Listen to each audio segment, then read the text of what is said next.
आज हम पढ़ेंगे प्रश्नावली नंबर 13.1 से संबंधित सवाल। पिछली क्लास में हमने इस 13वीं प्रश्नावली से संबंधित कुछ ठोस आकृतियों के जो क्षेत्रफल और जो आयतन के सूत्र थे उनको हमने बोर्ड के ऊपर सरल किया था। अब आज हम इस प्रश्नावली में 13.1 से संबंधित सवाल करेंगे और हमारा पहला सवाल है 1.5 मीटर लंबा, 1.25 मीटर चौड़ा और 65 सेंटीमीटर गहरा प्लास्टिक का एक डिब्बा बनाया जाना है। इसे ऊपर से खुला रखना है। प्लास्टिक शीट की मोटाई को नगण्य मानते हुए निर्धारित कीजिए कि डिब्बे बनाने के लिए आवश्यक प्लास्टिक शीट का क्षेत्रफल और एक शीट का मूल्य। यदि 1 वर्ग मीटर शीट का मूल्य 20 रुपये है कि 1 वर्ग मीटर शीट का मूल्य कितना 20 रुपये है, तो उसका कुल मूल्य ज्ञात करना है। तो सबसे पहले हम बात करते हैं, जो भी माप दी गई है उस माप को लिखेंगे। तो एक डिब्बे की लंबाई,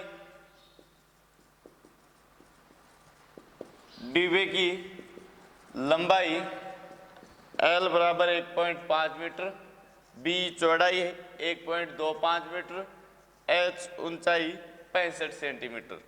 तो यहाँ पर सबसे पहले तो हम जो लंबाई, चौड़ाई और ऊंचाई की जो इकाई है उनको एक जैसी करेंगे। तो लंबाई मीटर में, चौड़ाई भी मीटर में और जो ऊंचाई है ये किसमें, ये सेंटीमीटर में।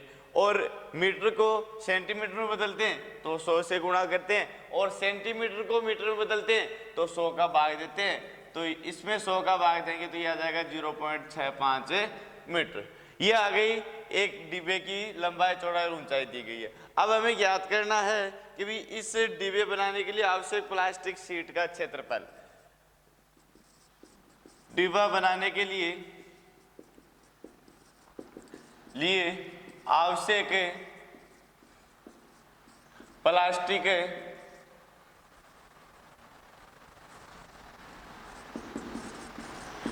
शीट का क्षेत्रफल। डिब्बा है वो ऊपर से खुला हुआ है, तो जो शीट का क्षेत्रफल होगा वो होगा, ये एक डिब्बा है, लंबाई, चौड़ाई और ऊंचाई तीनों दी गई है। तो एक घनाभ के आकार का है। तो घनाभ का जो संपूर्ण पृष्ठीय क्षेत्रफल होता है वो होता है 2 कोष्ठक लंबाई गुणा चौड़ाई प्लस चौड़ाई गुणा ऊंचाई प्लस ऊंचाई गुणा लंबाई। यह तो संपूर्ण पृष्ठ का है। और इस संपूर्ण पृष्ठ में से यदि लंबाई इंटू चौड़ाई घटा देंगे तो इससे जो डिब्बा है ऊपर से खुला है तो उस खुले भाग का क्षेत्रफल है वो क्या हो जाएगा, घट जाएगा। तो जो शेष भाग है उसका क्षेत्रफल बच जाएगा। अब इसमें मान रखते हैं तो 2 इंटू लंबाई है 1.5 इंटू चौड़ाई है 1.25 प्लस चौड़ाई 1.25 इंटू ऊंचाई है 0.65 प्लस ऊंचाई 0.65 इंटू लंबाई है 1.5 माइनस 1.5 इंटू 1.25। अब इसके बाद में इनको सरल करें तो सबसे पहले 1.5 को 1.25 से गुणा करेंगे, फिर 1.25 को 0.65 से गुणा करेंगे, फिर 0.65 को 1.5 से गुणा करके इनको जोड़ेंगे, जोड़ करके 2 से गुणा करेंगे और फिर उसमें से 1.5 को 1.25 में से घटा के और जो प्लास्टिक शीट है उस शीट का क्षेत्रफल आएगा। तो देखो सबसे पहले 1.25 को हम 1.5 से गुणा करते हैं तो जो दशमलव है इस दशमलव को एक बार छोड़ देंगे, पहले इनको क्या करेंगे, गुणा कर लेंगे। 5 को 5 से गुणा किया 25, 5 को 2 से गुणा किया 10, 2 12, 5 1 5 1 6, 5 2 1, ये हो जाएगा 6 2 8 1। पॉइंट के बाद में देखो 2 अंक तो ऊपर है, पॉइंट के बाद में 1 अंक नीचे है, तो 3 अंक छोड़ के पॉइंट लगाना है। तो ये हो जाएगा 1.875 प्लस 1.25 को आप गुणा करेंगे 0.65 से, तो इनको गुणा करेंगे तो 5 को 5 से गुणा किया 25, 5 को 2 से गुणा किया 10 2 12, 5 1 6, 6 5 30, 6 2 12, 3 15, 6 1 7, 5 2 6 5 11, 7 1 8, 2 और 2 4, 4 अंक छोड़ के पॉइंट लगाएंगे तो पॉइंट यहाँ पर आ जाएगा। तो ये हो जाएगा 0.8125 प्लस 0.65 को गुणा करेंगे 1.5 से, 5 25, 6 5 30, 2 32, 5 एकम 5, 6 एकम 6, तो 5, 5 2 7, 6 3 9, 2 और 1 3, 3 अंक छोड़ के पॉइंट लगाएंगे तो ये हो जाएगा 0.975। 1.5 को 1.25 से गुणा करेंगे तो ये आएगा 1.875। अब इसके बाद में इसको आगे सरल करें तो सबसे पहले क्या करें, इनको जोड़ते हैं। तो इनको जोड़ेंगे तो ये हो जाएगा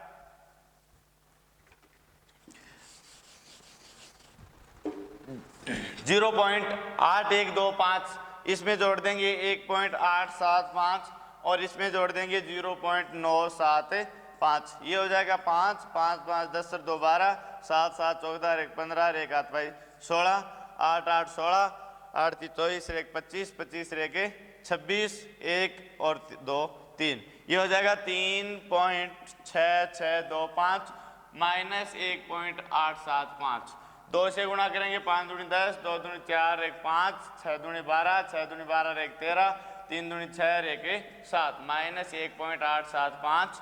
अब इसको इसमें से घटाएंगे, 7.3250 में से 1.875 घटाते हैं तो ये हो जाएगा 12 में से 7 गए 5, ये हो गए 9, 13 में से 9 घटा दिए तो 4, ये हो गए 2, 7 में से 2 गए 5, ये आ गया 5.45 वर्ग मीटर।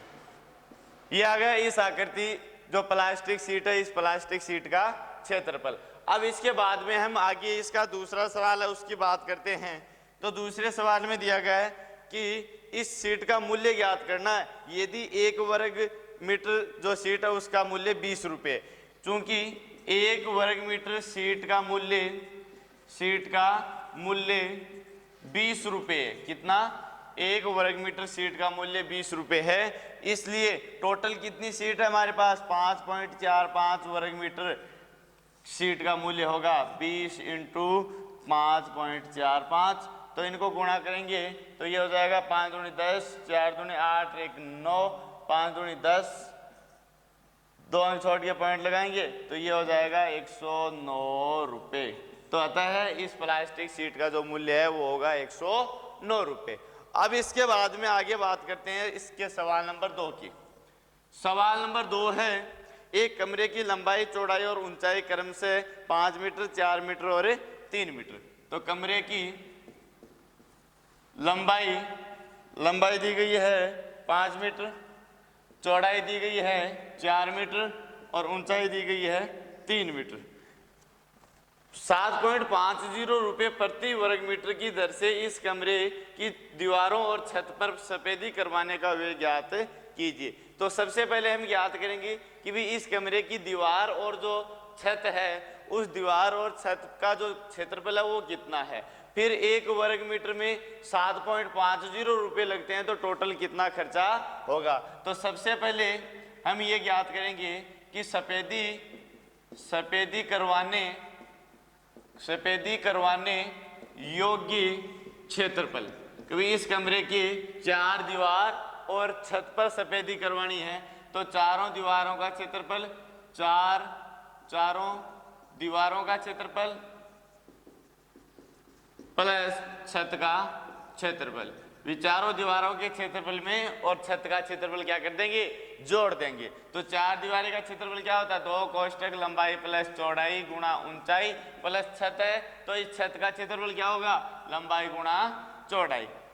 तो 2 कोष्टक लंबाई है 5 मीटर प्लस चौड़ाई है 4 मीटर इंटू ऊंचाई है 3 मीटर प्लस 5 इंटू 4। तो ये हो जाएगा 5 4 9, 9 दूनी 18, 18 इंटू 3 प्लस 5 चौके 20, 18 3 54 प्लस 20 बराबर हो जाएगा 74 वर्ग मीटर। ये आ जाएगा इस जो दीवार है उस दीवार पर सफेदी करवाने योग्य क्षेत्रफल। हमें ज्ञात करना है खर्चा।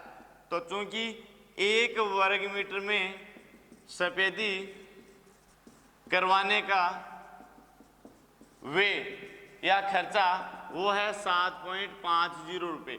1 वर्ग मीटर में सफेदी करवाने का जो खर्चा है वो है 7.50 रुपये। हमें करवाना है 74 वर्ग मीटर क्षेत्र में सफेदी करवाने का वे 7.50 इंटू 74, तो 7.50 को 74 से गुणा करेंगे, 5 चौक 20, 7 चौक 28, 2 30, 7 पंजो 35, 7 7 49, 3 52, तो ये हो जाएगा 5 5 5, 2 अंक छोड़ के पॉइंट लगाएंगे तो ये आ जाएगा 555 रुपये।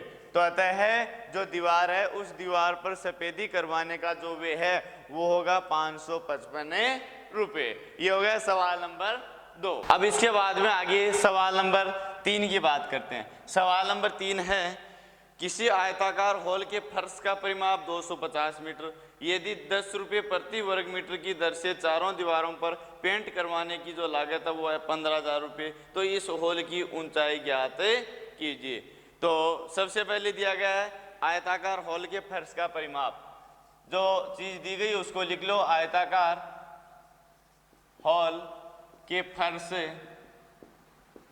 फर्श का परिमाप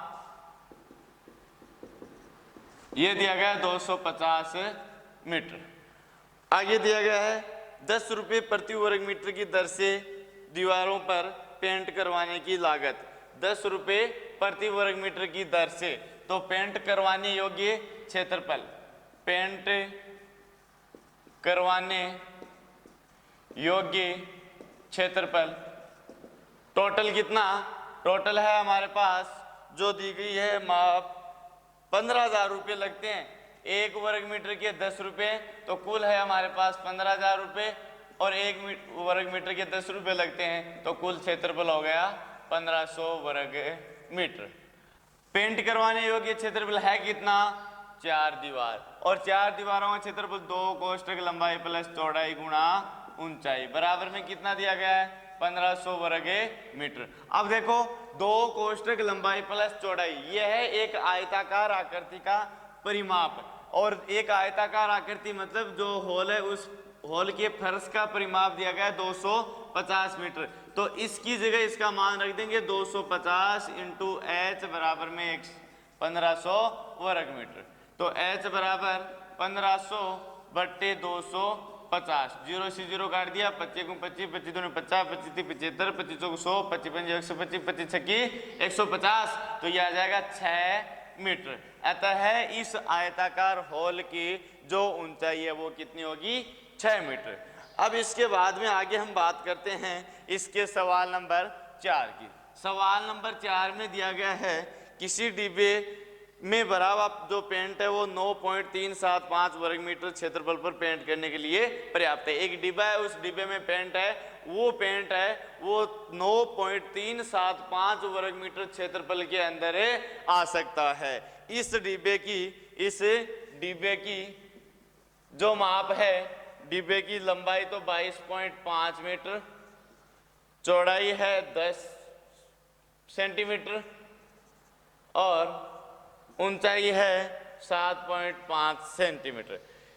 विमाओं वाली कितनी ईंट पेंट की जा सकती है, कभी कितनी जो ईंट है उन पर हम पेंट कर सकते हैं। तो सबसे पहले जो लंबाई चौड़ाई और ऊंचाई दी गई है, तो इन लंबाई चौड़ाई ऊंचाई से हम जो कुल क्षेत्रफल है वो ज्ञात करेंगे। तो सबसे पहले डिब्बे का कुल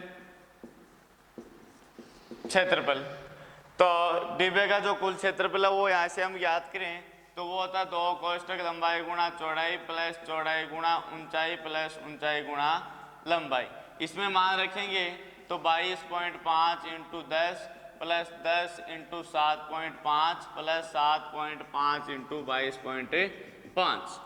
अब इनको सरल करेंगे, गुणा करेंगे। 22.5 को 10 से गुणा किया तो 225, 7.5 को 10 से गुणा किया तो यह आएगा 75, 22.5 को और 7.5 से गुणा करें, 5 हम 25, 5 दूनी 10 से 2 12, 5 दूनी 10 1 11, 7 पंजो 35, 7 दूनी 14 17, 7 दूनी 14 1 15, 5 5 2 7, 7 1 8 6 1, 2 अंक छोड़ के पॉइंट लगा दिया, ये हो गया 168.75। तो 2 कोष्ठक इनको जोड़ेंगे तो ये हो जाएगा 225 75.75, 5 5 10 8 18, 7 2 9, 9 1 10 5 15 1 16, 2 1 3 1 4, ये हो जाएगा 468.75। 2 से गुणा किया तो 5 दूनी 10, 7 दूनी 14, 1 15, 8 दूनी 16, 1 17, 6 दूनी 12, 1 13, 4 दूनी 8, 1 9। ये आ गया वर्ग सेंटीमीटर में। जो माप है वो किस में है? सेमी में। तो ये आ गया वर्ग सेमी में। अब हमें आगे सवाल में ये दिया गया है कि जो डिब्बा है उस डिब्बे में कितना पेंट है कि 9.375 वर्ग मीटर क्षेत्रफल पर आ सकता है। तो वो वर्ग मीटर में दिया गया, ये माप वर्ग सेमी में दी गई है, तो इसको वर्ग मीटर में बदलें तो सीधी सी बात है, सेंटीमीटर को मीटर में बदलते हैं, 100 का भाग देते हैं, तो वर्ग सेमी को वर्ग मीटर में बदलेंगे तो कितने का भाग देंगे? ये देंगे 100 इंटू 100 का भाग, तो ये आ जाएगा 0.09375 वर्ग मीटर। ये किस में आ गया? वर्ग मीटर में। अब इसके बाद में आगे हम बात करते हैं कि सवाल में दिया गया है कि जो ईंट है उन ईंटों की संख्या ज्ञात करनी है। तो ईंटों की संख्या बराबर कुल क्षेत्रफल, जो डिब्बा है उस डिब्बे में पेंट करने के लिए जो योग्य क्षेत्रफल है, तो वो पेंट कितना है? वो है 9.375 वर्ग मीटर, बटा जो हमारे पास क्षेत्रफल आया डिब्बे का वो क्षेत्रफल है 0.09375। तो ऊपर पॉइंट के बाद 3 अंक है, नीचे पॉइंट के बाद में 5 अंक है, तो इन पॉइंटों को उठाएंगे तो ऊपर क्या लग जाएंगी? 2 शून्य लग जाएंगी। इससे ये काटेंगे तो एक बार आगे 2 शून्य 100, तो जो कुल ईंट है उन ईंटों की संख्या कितनी होगी?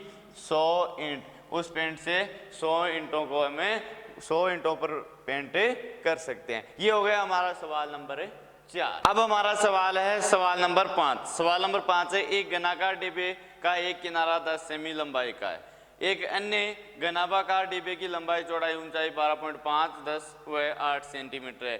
किस डिब्बे का पार्श्व पृष्ठीय क्षेत्रफल अधिक है, कितना अधिक है? किस डिब्बे का कुल पृष्ठीय क्षेत्रफल कम है और कितना कम है? तो सबसे पहले तो जो चीज दी गई है उसको लिख लो। घन की भुजा दी गई है, वो दी गई है 10 सेंटीमीटर, और घनाभ है, उस घनाभ की लंबाई दी गई है 12.5 सेमी, चौड़ाई दी गई है 10 सेमी, ऊंचाई दी गई है 8 सेमी। तो पहला क्वेश्चन हमारा ये है कि किस डिब्बे का पार्श्व पृष्ठीय क्षेत्रफल अधिक है और कितना अधिक है? तो सबसे पहले हम यहाँ पर ज्ञात करेंगे जो घन है उस घन का पार्श्व पृष्ठ का क्षेत्रफल। घन का पार्श्व पृष्ठीय क्षेत्रफल, तो पार्श्व पृष्ठीय क्षेत्रफल होता है उस घन की चारों दीवारों का क्षेत्रफल। तो घन की चारों दीवारों का क्षेत्रफल होता है 4 गुणा ए स्क्वायर या फिर 4 गुणा भुजा स्क्वायर। तो 4 गुणा भुजा है 10 का स्क्वायर, तो ये हो जाएगा 4 गुणा 100 बराबर है 400 वर्ग सेमी। ये तो आ गया घन का पार्श्व पृष्ठीय क्षेत्रफल। फिर बात करते हैं घनाभ का पार्श्व पृष्ठीय क्षेत्रफल।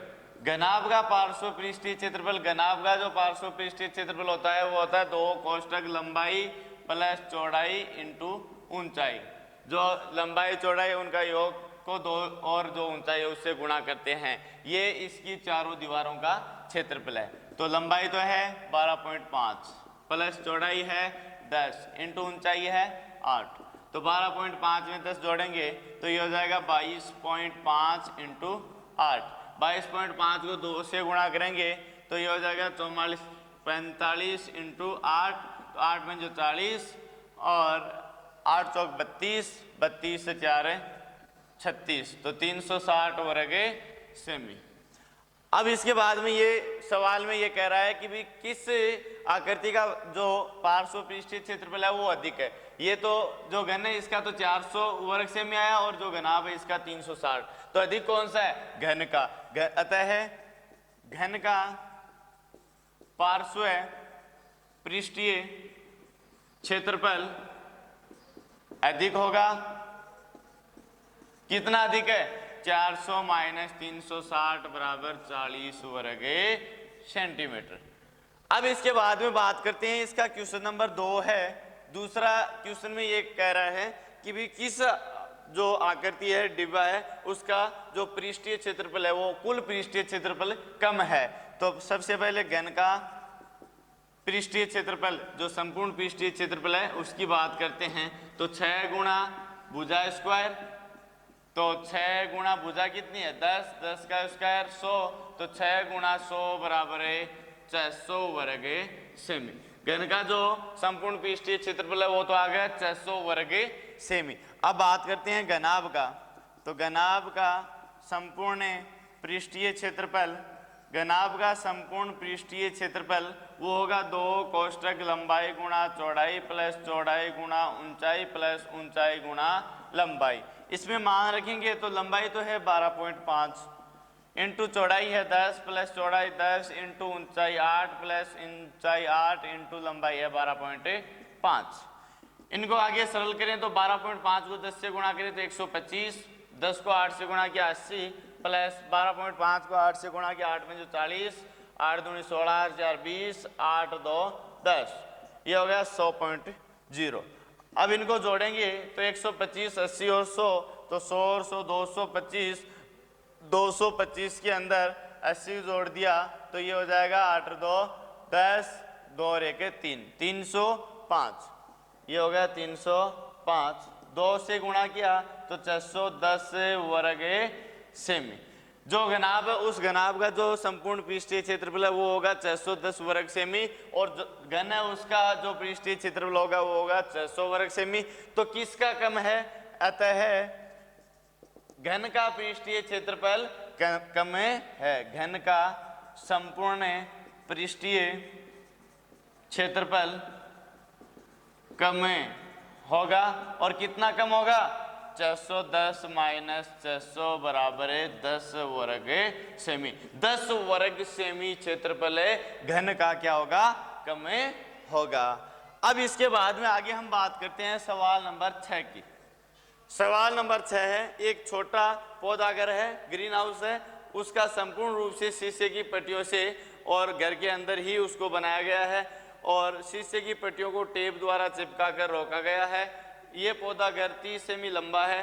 पौधाघर है, पौधाघर की लंबाई 30 सेंटीमीटर, चौड़ाई 25 सेंटीमीटर और जो ऊंचाई है वो भी 25 सेंटीमीटर। इसमें प्रयुक्त शीशे की पट्टियों का क्षेत्रफल ज्ञात करो और सभी 12 किनारों के लिए कितने टेप की आवश्यकता है, उन टेपों की संख्या बतानी है। तो सबसे पहला क्वेश्चन तो ये है कि भाई इसका जो संपूर्ण पृष्ठीय क्षेत्रफल है वो ज्ञात करेंगे। तो संपूर्ण पृष्ठीय क्षेत्रफल, संपूर्ण पृष्ठीय क्षेत्रफल 2 कोष्ठक लंबाई गुणा चौड़ाई प्लस चौड़ाई गुणा ऊंचाई प्लस ऊंचाई गुणा लंबाई। अब बात करते हैं यहाँ पर हम संपूर्ण पृष्ठीय क्षेत्रफल की, किसकी? जो इसमें प्रयुक्त शीशे की पट्टियां हैं उन पट्टियों की। तो शीशा ये एक है जो पौधा, उस पौधे के ऊपर ये शीशा अगर बनाया गया है तो हमें पता है कि भाई पौधे का जो नीचे का भाग है उस पर तो शीशा लगा नहीं, क्योंकि उस पर शीशा लगाते हैं तो पौधा उगेगा कहाँ पर। तो इसलिए इस पूरे संपूर्ण पृष्ठीय क्षेत्रफल में से लंबाई इंटू चौड़ाई क्या कर देंगे? घटा देंगे, तो इसका क्षेत्रफल आ जाएगा जो शीशा है उस शीशे का। तो यहाँ पर हम मान रखेंगे लंबाई है 30 इंटू चौड़ाई 25 plus 25 into 25 plus 25 into 30 minus 30 into 25। अब इनको सरल करेंगे तो ये हो जाएगा 750 प्लस 625 प्लस 750 माइनस 750। इनको जोड़ेंगे तो ये हो जाएगा 1500, 1500 और 600 2100, 25 माइनस 750, ये हो जाएगा 4250 माइनस 750। इनको घटाएंगे तो ये बच जाएगा 4200 में से 700 घटाया 3500 वर्ग सेंटीमीटर। ये आ गया इसका संपूर्ण पृष्ठीय क्षेत्रफल। अब इसके बाद में संपूर्ण पृष्ठीय क्षेत्रफल किसका? जो शीशा है उस शीशे का संपूर्ण पृष्ठीय क्षेत्रफल आया। कौन? किसका? शीशे का संपूर्ण पृष्ठीय क्षेत्रफल। अगर हम यहाँ पर बात करें कि भी जो शीशा घर है उसका संपूर्ण पृष्ठीय, शीशा घर का संपूर्ण पृष्ठीय क्षेत्रफल की बात करें तो वो तो होगा 4250 वर्ग सेंटीमीटर। और अगर यहाँ पर केवल और केवल शीशे की बात करें तो वो होगा 3500 वर्ग सेंटीमीटर। अब इसके बाद में इसका दूसरा क्वेश्चन यहाँ पर बन रहा है कि भी सभी 12 किनारों के लिए कितने टेप की आवश्यकता होगी। तो कुल किनारे कितने हैं? कुल किनारे हैं 12। कुल किनारे हैं 12, तो उनको जोड़ने के लिए कितने टेप की आवश्यकता होगी?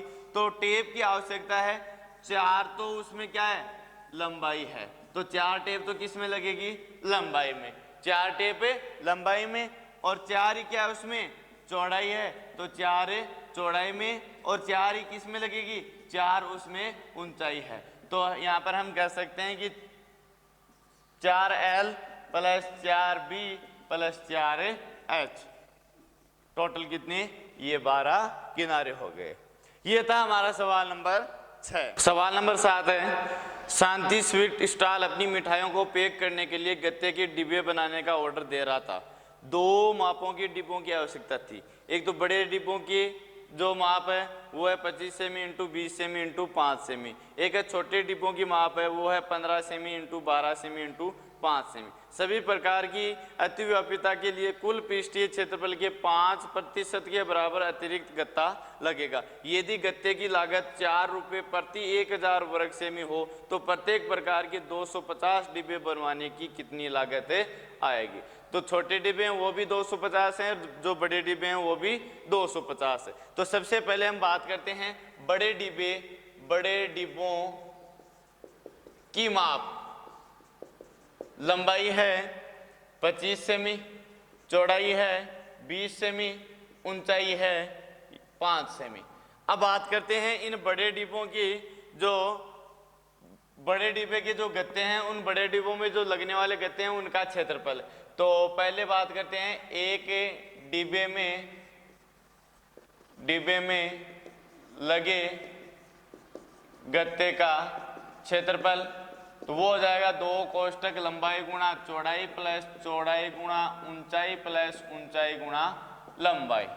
मान रखेंगे लंबाई है 25 गुणा चौड़ाई है 20 प्लस 20 गुणा 5 प्लस 5 गुणा 25। तो इनको गुणा करेंगे तो 25 दूनी 50, 500, 20 पंजो 100 प्लस 25 पंजो 125। तो ये हो जाएगा 500, 600, 725। 725 को 2 से गुणा किया तो ये आ जाएगा 1450। कितना आएगा? 1450। अब इसके बाद में ये आ गया वर्ग सेमी में। अतिरिक्त गत्ते की आवश्यकता, अतिरिक्त गत्ते की आवश्यकता, तो अतिरिक्त गत्ते की आवश्यकता कितनी होगी? तो जो कुल क्षेत्रफल आया है उसका 5%, 5% का मतलब 5/100। 0 से 0 कट गया, 5 एकम 5, 5 दूनी 10, 2 का भाग देंगे, 7 दूनी 14, 2 दूनी 4, पॉइंट 1 बचा, आगे उतारा 0, 5 वर्ग सेमी। तो एक डिब्बे में लगे कुल गत्ते का क्षेत्रफल बराबर 1450 प्लस 72.5। तो ये हो जाएगा 0.5, 2, 7, 5, 12, 4, 1, 5, 1, 1522.5 वर्ग सेमी। ये तो आ गया एक डिब्बे का। कुल कितने डिब्बे हमारे पास? 250। तो कुल 250 बड़े डिब्बों में लगे गत्ते का क्षेत्रफल बराबर 250 गुणा 1522.5।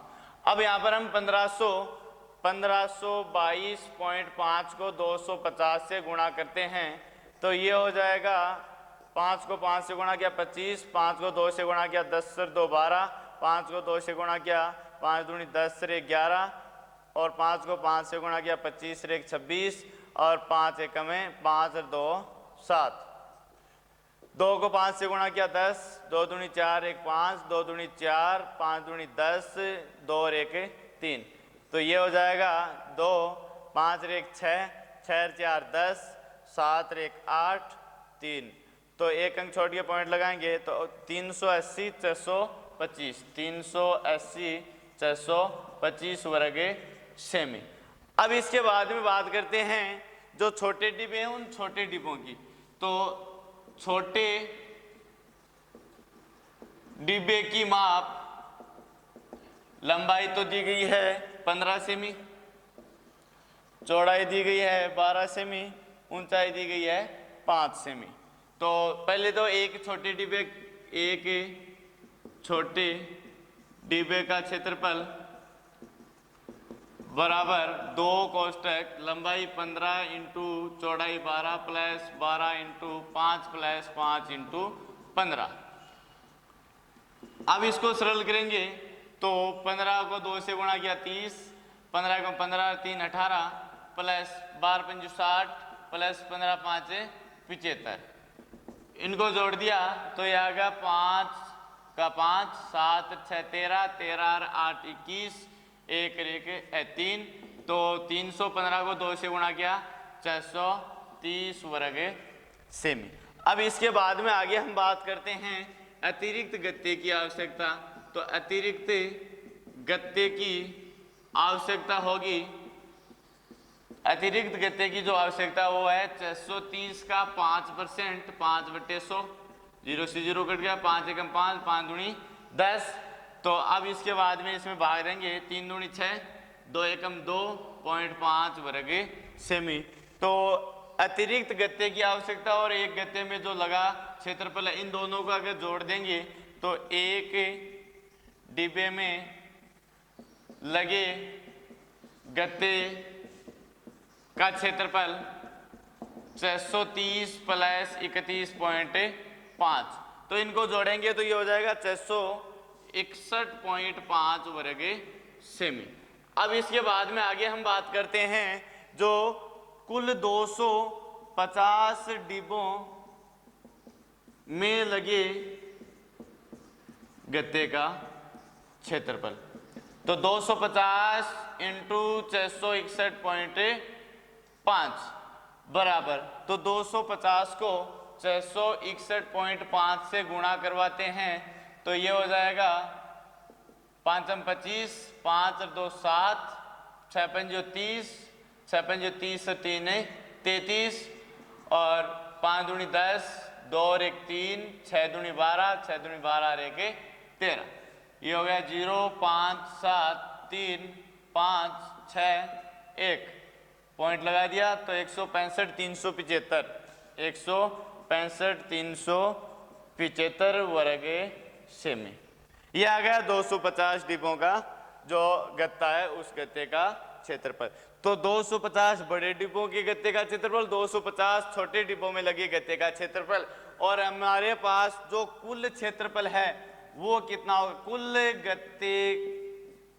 गत्तों का क्षेत्रफल बराबर 380 425 प्लस 165 375। तो इसमें अगर हम 165 375 जोड़ दें तो ये हो जाएगा 5 5 10, 7 2 9 और 1 10, 6 3 9 और 1 10, 5 1 6, 8 6 14 का 4 और 3 1 4 1 5। ये हो जाएगा 546,000 वर्ग सेंटीमीटर। अब इसके बाद में सवाल में ये दिया गया है कि भी 4 रुपये प्रति 1000 वर्ग सेमी। चूंकि 1000 वर्ग सेमी में लगे गत्ते का व्यय या खर्चा कितना है? 4 रुपये। 1000 वर्ग सेमी में 4 रुपये लगते हैं, अतः हमें कितने का निकालना है? 54,000 वर्ग सेमी में लगे गत्ते का व्यय 4/1000 इंटू 54,000। तो 3 शून्य से 3 शून्य कट गई, 4 को इससे गुणा किया 6 4 24, 4 चौक 16, 16 2 18, 5 चौक 20, 20 1 21 रुपये। तो कुल जो खर्चा है वो 2184 रुपये का होगा। ये था हमारा सवाल नंबर 7। अब इसके बाद में हमारा सवाल नंबर है 8वां सवाल है, परवीन अपनी कार खड़ी करने के लिए एक संदूक के प्रकार के ढांचे जैसा एक अस्थायी तिरपाल की सहायता से बनाना चाहती है जो कार को चारों ओर से और ऊपर से ढक ले। कार को चारों ओर से और ऊपर से ढक ले। सामने वाला फलक लटका हुआ होगा जिसे घुमाकर ऊपर किया जा सकता है। ये मानते हुए कि सिलाई के समय लगा जो तिरपाल वो अतिरिक्त कपड़ा नगण्य होगा। आधार विमाएं 4 मीटर इंटू 3 मीटर इंटू ऊंचाई 2.5 मीटर वाले इस ढांचे को बनाने के लिए कितने तिरपाल की आवश्यकता होगी। तो सबसे पहले तो लंबाई है वो दी गई है 4 मीटर, चौड़ाई है वो दी गई है 3 मीटर और ऊंचाई है वो दी गई है 2.5 मीटर। अब तिरपाल बनवाना है जो कार है उस कार को ढकने के लिए। तो कार को ढकने के लिए एक तो उस कार की छत का ऊपर का भाग और जो दोनों साइड ये और आगे और पीछे की साइड 4 साइड ये, तो चारों दीवार तो ये हो गई, एक ऊपर का भाग है। क्योंकि कार को ढक रहे हैं तो नीचे से ढकने की तो उसको जरूरत नहीं है। तो यहाँ पर हम लगे कार को ढकने के लिए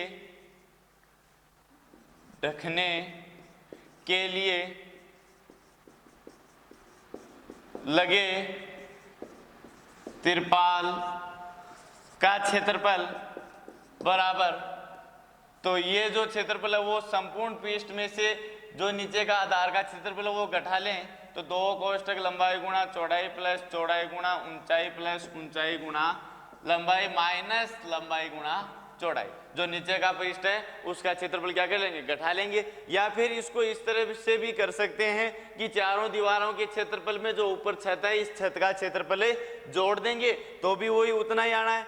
तो इसमें मान रखेंगे तो लंबाई 4 इंटू चौड़ाई 3 plus 3 into 2.5 plus 2.5 into 4 minus 4 into 3। अब इसको सरल करें तो 4 × 12 प्लस 7.5 प्लस 10.0 माइनस 4 × 12, तो 2 कोष्ठक 12 7.5 और 10 10 × 12 22 और 22 और 7 हो जाएंगे 29.5 माइनस 12। तो इनको 2 से गुणा किया, 5 दूनी 10, 9 दूनी 18 और 1 19, 2 दूनी 4 1 5 माइनस 12। 59 में से 12 घटाएंगे तो ये 7 और ये 4 47 वर्ग मीटर 47 वर्ग मीटर। अतः कार को ढकने के लिए